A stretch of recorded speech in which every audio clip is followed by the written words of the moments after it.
जय मसीह। आज पढ़ेंगे नीति वचन 26 अध्याय 1 से लेकर 28 वचन तक।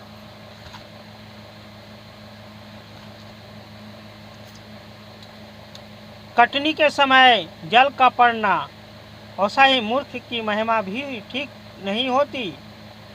जैसे गरवैया घूमते घूमते और सुबेनी उड़ते उड़ते नहीं बैठती, ऐसा ही व्यर्थ श्राप नहीं पड़ता। थोड़े घोड़े के लिए कोड़ा, गधे के लिए लगाम और मूर्खों के पीठ के लिए छड़ी है। मूर्ख को उसकी मूर्खता के अनुसार उत्तर ना देना, ऐसा ना हो कि तू भी उसके तुल्य ठहरे। मूर्ख को उसकी मूर्खता के अनुसार उत्तर देना, ऐसा ना हो कि वह अपने लेखा में बुद्धिमान ठहरे। जो मूर्ख के हाथ से संदेश भेजता है, वह मानो अपने पांव पर कुल्हाड़ा मारता है और विष पीता है। जैसे लगरे के पांव लड़खड़ाते हैं, ऐसा ही मूर्खों के मुंह में नीति वचन होता है। जैसे पत्थरों के ढेर में मनी की थैली, ऐसा ही मूर्ख की महिमा देनी होती है। जैसे मतवाले के हाथ में कांटा गड़ता है, ऐसा ही मूर्खों को कहा हुआ नीति वचन भी दुखदायी होता है।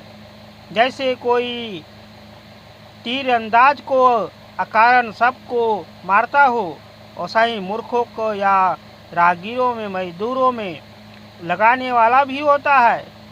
जैसे कुत्ता अपनी डांट का चाटता है, ऐसा ही मूर्ख अपनी मूर्खता को दोहराता है। यदि तू ऐसा मनुष्य देखे जो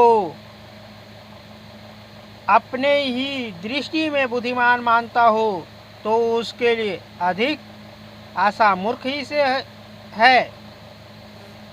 आलसी कहता है, मार्ग में सी है, चौकस में सी है।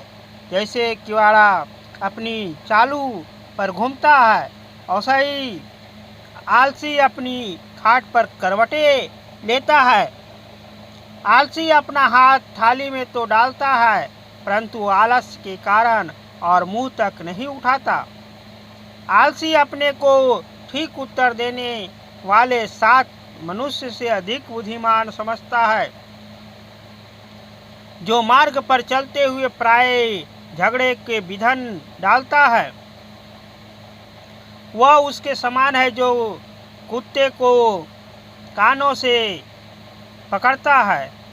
जैसे एक पागल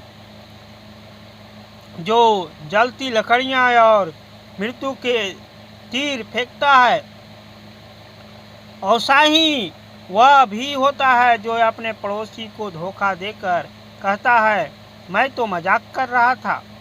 जैसे लकड़ी ना होने से आग बुझती है, उसी प्रकार जहाँ कानाफूसी करने वाला नहीं, वहाँ झगड़ा मिट जाता है। जैसे अंगारों में कोयला और आग में लकड़ी होती है, ऐसा ही झगड़ा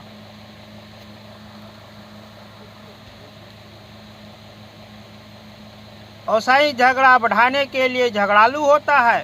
कानाफूसी करने वाले के वचन स्वादिष्ट भोजन के समान भीतर उतर जाते हैं।